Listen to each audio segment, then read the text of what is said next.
In this session, we'll construct a drawing of the guide plate shown here. During this process, we'll make use of several different techniques to define the different locations on the guide plate. We'll start the process of creating lines by clicking on the line icon located in the drawing toolbar. In order to define the starting point of the first line, we'll key in the coordinates 0, 0, and then press the Enter key. Notice that as we key in values, they are displayed in the command prompt area. Our first line will represent the bottom of the guide plate, which is 5.5 units long, so we'll key in 5.5, 0 to define the other end of this line. The line that has just been created is located along the very bottom edge of the graphics window. In order to improve the display, we'll move this line upward. We'll first click on the pan icon. And now we'll position a cursor in the middle of the drawing window, and then click and hold down the left mouse button while we drag the cursor. After we have positioned the line at its current location, we'll let up on the left mouse button and then press the Escape key to exit the pan option.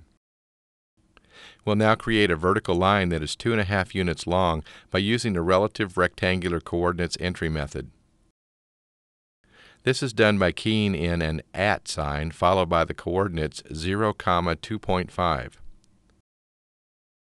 We'll now turn on the grid and snap options by clicking on their option buttons.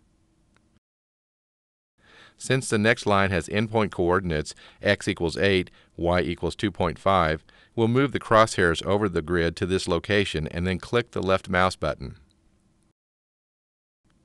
We'll now use the relative polar coordinates entry method in order to define a vertical line that is 3 units long. This is done by typing @3 followed by the less than sign and then the value 90. For the diagonal line, we'll type in the relative coordinate entry @-1.5, 1. For the top horizontal line, we'll use the direct distance entry. We'll do this by positioning the crosshairs directly to the left of the end of the diagonal line that we just drew. Now we type in 6.5 followed by the Enter key. In order to finish the outline of our figure, we'll click the right mouse button followed by clicking on the Close option. We'll now create the first circle on the guide plate by selecting the pull-down options, Draw, Circle, Center, Diameter. Notice the prompt indicates that we need to specify the center of the circle. We'll do this by keying in the coordinates 3, 3. We'll now key in the diameter of 2.5. In order to draw a second circle, we'll right-click the mouse and then select the Repeat option from the pop-up menu.